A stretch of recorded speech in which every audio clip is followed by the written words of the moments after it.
అందరికీ భోగి, సంక్రాంతి, కనుమ శుభాకాంక్షలండి. ఇంతకీ మీ ఊర్లో పండగ సందడి మొదలైందా? మా ఊర్లో అయితే ఎప్పుడో మొదలైందండి. ఇల్లు బూజు దులుపుకునే దగ్గర నుంచి పిండి వంటల దాకా మొత్తం పనైతే కంప్లీట్ అయిపోయింది. సో, ఇంతకీ మీకు పండగుందా? మాకైతే పండగ లేదండి.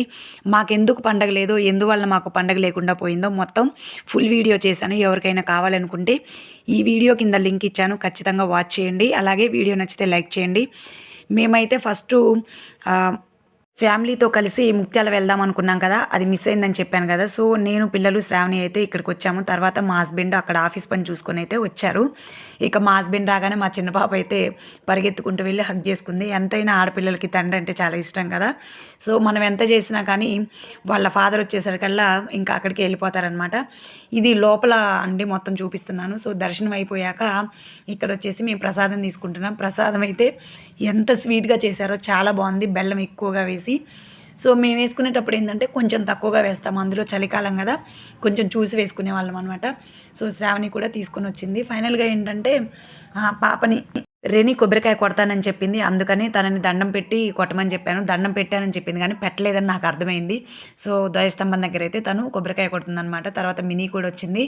అయితే టెంపుల్ రూల్స్ ప్రకారం దేవుడినైతే ఫోటో తీయకూడదండి. అందుకని చెప్పేసి అయితే నేను వీడియో తీయట్లేదు. కానీ చాలా బాగుంటాడనమాట దేవుడు మనకిక్కడ. వెంకటేశ్వర స్వామి అంటే తిరుపతిలో ఎలా కనపడతాడో అలాగే కనపడతాడనమాట. ఎప్పుడైనా కుదిరితే మాత్రం అయ్యగారిని రిక్వెస్ట్ చేశాను మీకోసం అయితే ఖచ్చితంగా అంటే దేవుడిని కూడా ఫోటో ఆర్ వీడియో తీసైతే పెడతాను. సో, కొబ్బరికాయ పగలగొట్టాక ఇక తీర్థం అయితే మాకు ఇచ్చిందనమాట రెని. తర్వాత మినీ వచ్చేసి అక్కడ అంటే పసుపు కుంకుమలు ఉంటే నేను చల్తాను అని చెప్పేసి అంటే దేవుడికి పెడతాను అని చెప్పేసి అయితే వచ్చింది. ఇది ఆలయ ముఖద్వారం అండి. అంటే ఎంట్రన్స్ అనమాట. ఇక్కడ గ్రీన్ మ్యాట్‌తో ఉంది కదా! సో, 3 స్టెప్స్‌తో ఉంది. ఇది ఎప్పుడు వస్తున్నాను కానీ లోపలికైతే వెళ్ళలేదు. ఏముందో మరి. ఈసారి నెక్స్ట్ టైమ్ వచ్చినప్పుడైతే ఖచ్చితంగా చూస్తానక్కడ. అంటే అది దేనికి సంబంధించిందని. మళ్ళీ మీకు చూపిచ్చాను గదా! వినాయకుడిని. ఇక్కడ మినీ అయితే పసుపు, కుంకుమలు వేస్తుందనమాట. సో, అంతకుముందు కూడా ఏసా మళ్ళీ ఎందుకేసా అంటే నేను వేరే వాళ్ళది ఏసానని చెప్తుంది. ఎక్కడైనా టెంపుల్స్‌లో ఖచ్చితంగా గోమాత ఉంటుంది. సో, ఇక్కడ కూడా ఉందనమాట.